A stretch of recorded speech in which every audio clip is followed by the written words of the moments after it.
Hello everyone, welcome back to the channel आर्चमा classes. तो आज के इस वीडियो में हम environmental science theory into practice 1 का latest syllabus, exam pattern and इसके कुछ इंपॉर्टेंट क्वेश्चन डिस्कस करेंगे जो कि आपके एग्जाम पॉइंट ऑफ व्यू से इंपॉर्टेंट रहेंगे। तो अगर अभी तक भी आप लोगों ने EVS 1 की प्रैक्टिस नहीं की है, कुछ भी नहीं पढ़ा है, तो आप उन क्वेश्चंस को प्रिपेयर करके जा सकते हैं। एंड मैं एग्जाम पैटर्न आप लोगों को दिखाऊंगी कि कैसा रहता है इसका।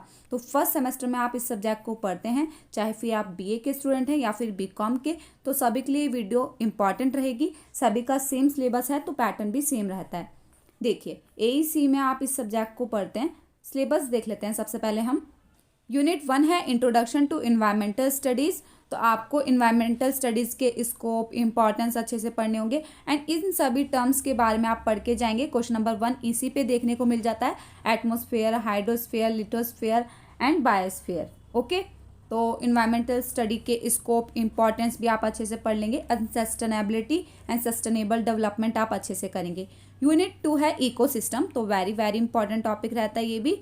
और जो मैंने टर्म्स बताई, इन टर्म्स को आप अच्छे से करेंगे। इकोसिस्टम तो इन्वायरमेंटल साइंस का इंपॉर्टेंट टॉपिक रहता ही है। तो इसमें आपको definition, concept of ecosystem, biotic, abiotic आपके सिलेबस में है, बायोलॉजिकल, एनर्जी फ्लो, इस पर भी क्वेश्चन बहुत बार देखने को आ जाता है। न्यूट्रिएंट साइकिल, तो फंक्शंस ऑफ इकोसिस्टम आप अच्छे से पढ़ेंगे। जैसे फूड चेन हो गया, फूड वेब हो गया, तो इन पे एक चेन बना के दे दी जाती है, तो आपसे पूछा जाता है कौन सा इकोसिस्टम है, समझाइए। तो इस तरह से क्वेश्चन आते हैं आप लोग के एग्जाम में। ओके, तो ये इंपॉर्टेंट टॉपिक रहते हैं जो मैंने आप लोगों को बताए। तो यूनिट 2 में आपको टाइप्स ऑफ इकोसिस्टम भी पढ़ना होगा। तो इकोसिस्टम का टॉपिक आप बहुत अच्छे से कवर कर लेना। बहुत सारे क्वेश्चंस आपको इस पर देखने को मिल सकते हैं। तो फंक्शंस एंड इसके टाइप्स अच्छे से करके जाइएगा। यूनिट 3 में आप पढ़ेंगे नेचुरल रिसोर्सेज, तो land resources, water resources, energy resources, इन्हें आप थोड़ा थोड़ा भी करेंगे तो आप इसे अच्छे से कर पाएंगे।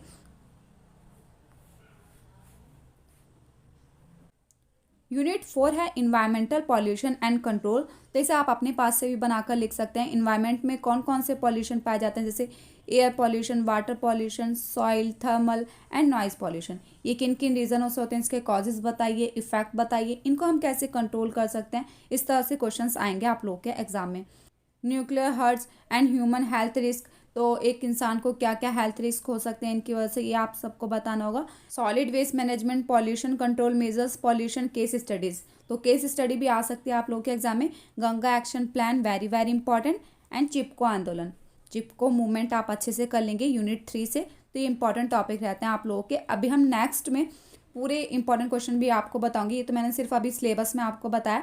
अब हम देख लेते हैं एग्जाम पैटर्न कि किस तरह से क्वेश्चंस बनते हैं आप लोग के एग्जाम में, तो आपको आइडिया हो जाएगा किस तरह से पैटर्न रहेगा। तो देखिए, ये है environmental science theory into practice 1 का क्वेश्चन पेपर। AEC में आप इस सब्जेक्ट को पढ़ते हैं फर्स्ट सेमेस्टर में। ओके, तो रेगुलर वालों का जो एग्जाम है वो आएगा 50 मार्क्स का, जिसमें से पार्ट A होता है आपका 30 मार्क्स का एंड पार्ट B 20 मार्क्स का।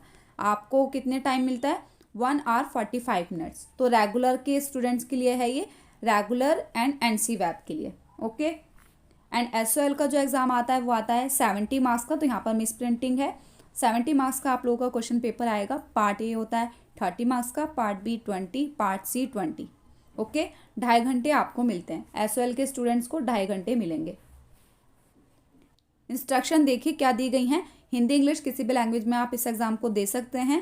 Part A 30 marks, part B 20 marks. Attempt any 3 question from part A, तो पार्ट A से आपको 3 क्वेश्चन करने हैं and any 2 question from part B, 2 question करने हैं आपको पार्ट B से। तो टोटल 5 क्वेश्चंस आपको अटेम्प्ट करने होंगे।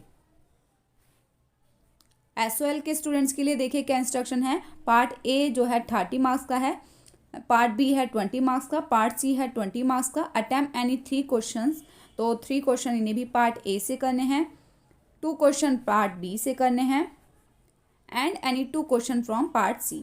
तो इन्हें करने हैं 5, 6, 7, तो पूरे 7 क्वेश्चन इन्हें करने हैं। 70 मार्क्स का मतलब कि ईच क्वेश्चन हो गया आपका 10 मार्क्स का। Okay, question number 1 from part A is mandatory to attempt, तो क्वेश्चन नंबर 1 कंपलसरी है सभी को करना। क्वेश्चन नंबर 1 क्या है, आपको डिफाइन करना है एनी 5, तो किन्हीं 5 को आप डिफाइन कीजिए। Land degradation, atmosphere, wetlands, nuclear energy, vermi composting, तो किन्हीं 5 को आप डिफाइन कीजिए। ईच है 1 मार्क्स में, तो आपसे ये 1 मार्क्स में डिफाइन करने को कहा गया है। 6 पार्ट में इसके टुंड्रा इकोसिस्टम भी आया है। एंड हिंदी मीडियम अपना रीड कर लेना, आप इनके स्क्रीनशॉट ले सकते हैं। तो types of ecosystem and functions आप अच्छे से कीजिएगा। ट्रू फॉल्स मिलेंगे आपको बी पार्ट में। तो फर्स्ट पार्ट आपने देखा, उसमें आपको डिफाइन करना था, वो भी 1 मार्क्स में पूछे गए थे आपसे। एंड ट्रू फॉल्स भी 1 मार्क्स में है, आप इनके स्क्रीनशॉट ले सकते हैं। हिंदी मीडियम भी अपना रीड कर लेना। क्वेश्चन नंबर 2 शॉर्ट नोट आएगा, और क्वेश्चन नंबर 1 जो था उसके दोनों ही पार्ट कंपलसरी थे। ट्रू फॉल्स सभी को करने हैं, डेफिनेशन जो पूछी गई थी वो भी आपको करनी थी, तो 1 कंपलसरी था। एंड सेकंड क्वेश्चन आया आपका शॉर्ट नोट के ऊपर, तो मैंने बोला Ganga action plan very very important, तो ये आता ही है, या फिर चिपको मूवमेंट आ जाता है। तो देखिए नेशनल सोलर मिशन, तो ये भी यूनिट 3 से जो केस स्टडीज में टॉपिक्स हैं उनसे आपसे शॉर्ट नोट पूछा गया है। SDG 7 affordable and clean energy, Hindi medium भी अपना रीड कर लेना, आप इन सभी क्वेश्चंस को जरूर से प्रिपेयर करके जाना। Question number 3 differentiate between primary succession and secondary succession, B part है briefly discuss about the various service provided by forest ecosystem. 5 marks में है दोनों ही पार्ट। क्वेश्चन नंबर 4, तो आप इनके स्क्रीनशॉट ले लीजिए, आप इन्हें ज़रूर से प्रिपेयर करके जाना। तो बी पार्ट स्टार्ट हो गया है। बी पार्ट में आपको एनी 2 क्वेश्चंस करने हैं, 3 क्वेश्चंस आपको दिए जाएंगे। क्वेश्चन नंबर 5,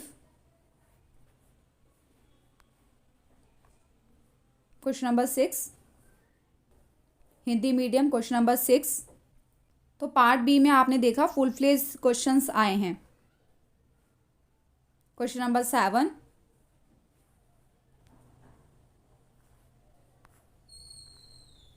तो केस स्टडी टाइप क्वेश्चन है ये, आपको इन सभी के आंसर्स देने हैं। Question number 7 continue. Part C for SOL students, तो SOL में ही देखने को मिलेगा पार्ट सी, तो सिर्फ उन्हें ही करना है अटैम्प्ट। अगर आप रेगुलर या NCVAP के हैं तो आपको सिर्फ पार्ट बी तक ही करना था। SOL वालों को पार्ट सी भी करना है, attempt any 2 out of the 3 questions. तो इसमें भी पार्ट सी में भी आपको 2 क्वेश्चंस करने होंगे। Differentiate between any 2 of the following, grassland and desert ecosystem में डिफरेंस बताएं, लैंडफिल एंड कंपोस्ट पिट में डिफरेंस बताएं, soil erosion and soil pollution में क्या डिफरेंस है ये बताइए। ये बहुत बार क्वेश्चन आ रखा है आपके प्रीवियस ईयर में भी। Hindi medium. Question number 9 very very important, previous year में बहुत बार ये क्वेश्चन रिपीट हुआ है, सस्टेनेबल डेवलपमेंट से।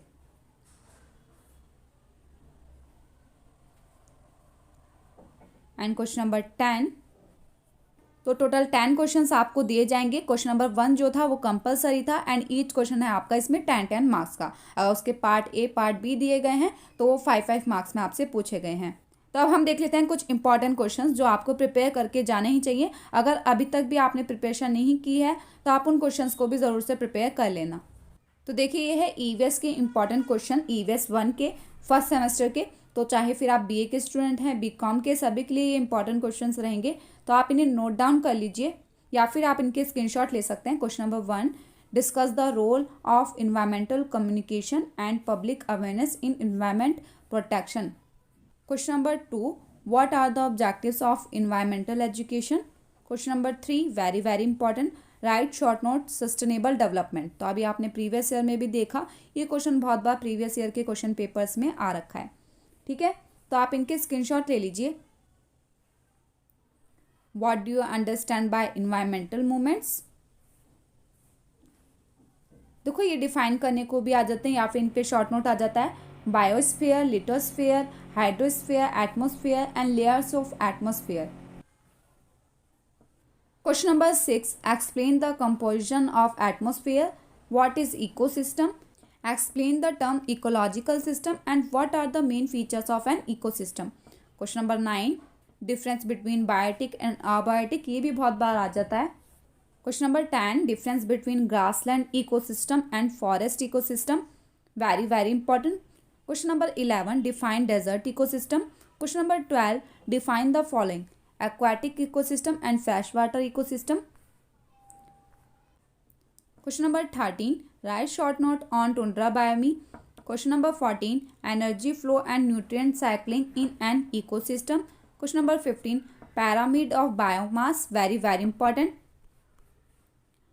Question number 16, what is an ecological pyramid? Explain various types of ecological pyramids. Question number 17, difference between biosphere reserves and national parks. Wild act and forest act, इनमें difference आ सकता है आप लोग के एग्जाम में. Question number 18, what are the different types of resources on the earth. Question number 19, describe the causes of soil degradation. 20, discuss the causes of flood and types of floods. तो इस तरह से क्वेश्चन आ सकते हैं, case study बन के आ सकती है इनके ऊपर. Question number 21, define term pollution. Pollution को आप डिफाइन कीजिए. What is air pollution and what happens to pollutants in atmosphere. Question number 22, noise pollution, effects of noise pollution. तो इन पे केस स्टडी बनकर आएगी और केस स्टडी में इसी टाइप के क्वेश्चन बनते हैं.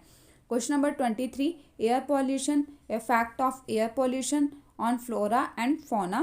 Question number 24, define water pollution and causes of water pollution. तो ये कुछ इंपॉर्टेंट क्वेश्चंस हैं. इसमें से केस स्टडीज़ भी आती हैं आपके ऊपर, पॉल्यूशन के ऊपर मोस्टली केस स्टडीज़ ही बनती हैं. एंड गंगा एक्शन प्लान जो मैंने आपको बताया, चिपको मूवमेंट आप अच्छे से कीजिएगा. तो ये कुछ इंपॉर्टेंट क्वेश्चंस थे. आई होप आप लोग के लिए वीडियो हेल्पफुल रहा होगा. अगर वीडियो थोड़ा सा भी हेल्पफुल रहा हो, वीडियो को लाइक कीजिए, कमेंट कीजिए, अपने फ्रेंड्स लोगों तक शेयर कीजिए ताकि उनकी भी हेल्प हो सके. मिलते हैं नेक्स्ट वीडियो में. Thanks for watching.